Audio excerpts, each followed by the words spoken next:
Alex. Saudara sekalian, seluruh rakyat Indonesia dan terutama di Provinsi Papua, saya akan menyampaikan pengumuman atau informasi terbuka kepada publik tentang situasi keamanan di Papua, khususnya Jayapura hari ini.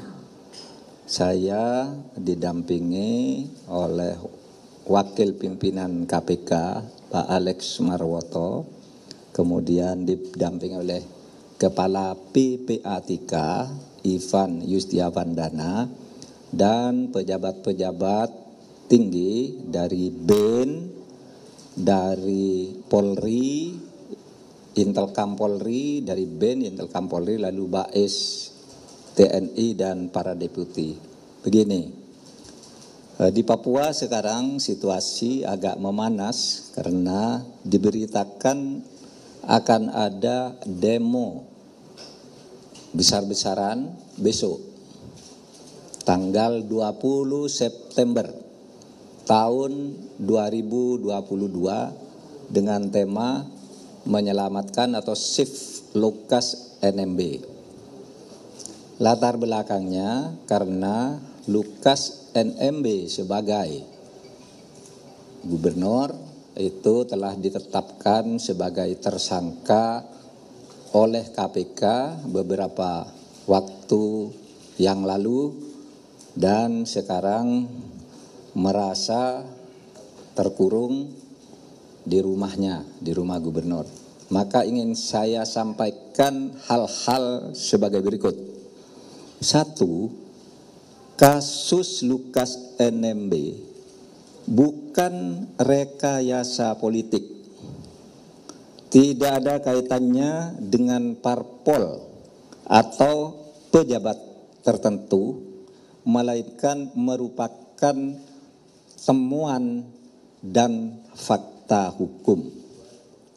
Dan ingin saya sampaikan bahwa dugaan korupsi yang dijatuhkan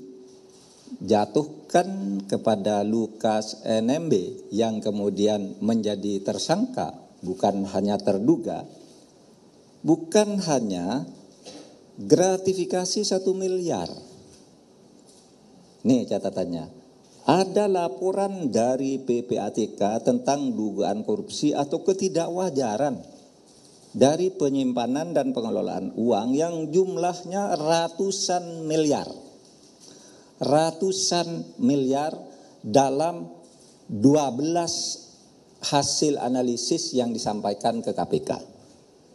Yang kedua, saat ini saja ada blokir rekening atas rekening Lukas NMB per hari ini itu sebesar 71 miliar yang sudah diblokir. Jadi bukan 1 miliar. Yang ketiga, ada kasus-kasus lain yang sedang didalami tetapi terkait dengan kasus ini. Misalnya ratusan miliar dana operasional pimpinan, dana pengelolaan PON, kemudian juga adanya manajer pencucian uang yang dilakukan atau dimiliki oleh Lukas NMB. Selanjutnya, BPK selama ini tidak berhasil melakukan pemeriksaan karena selalu tidak bisa diperiksa. Sehingga BPK lebih banyak disclaimer atas kasus keuangan di Papua tersebut. Oleh sebab itu lalu bukti-bukti hukum mencari jalannya sendiri dan ditemukanlah kasus-kasus tersebut. Kemudian, saudara, oleh sebab itu sebuah artikel yang beredar yang mengatasnamakan pendeta atau gembala Dr. A.G. Sokrates Yoman yang menyebut bahwa Lukas pada bulan Maret tahun 2019 ke Jakarta untuk berobat dan tinggal di Jakarta karena ada COVID, ada lockdown, sehingga pada bulan Mei 2019 dia meminta Tono untuk transfer uang 1 miliar melalui BCA. Itu sangat tidak logis karena COVID-19 itu terjadi pada tahun 2020. Bagaimana dia sudah lockdown dan mengirim uang ke lockdown COVID tahun 2019. Gitu. Sehingga itu sangat menyesatkan publik. Seakan-akan uang 1 miliar itu terjadi pada saat COVID, padahal di COVID-nya itu dia menyebutnya 2019, jauh setahun. Dan lockdownnya itu di Indonesia saudara tahu itu tahun 2020 dan tahun 2019 ini ditulis 2 kali di surat ini. Bukan keliru ketik gitu, karena 2 kali ditulis. Nah, saudara sekalian, kasus Lukas NMB ini bukan baru terjadi sekarang menjelang situasi politik seperti ditulis oleh Romo tadi, situasi politik menjelang 2024 karena ada parpol dan sebagainya. Karena saya persilahkan saudara membuka berita, membuka situs tanggal 19 Mei tahun 2020.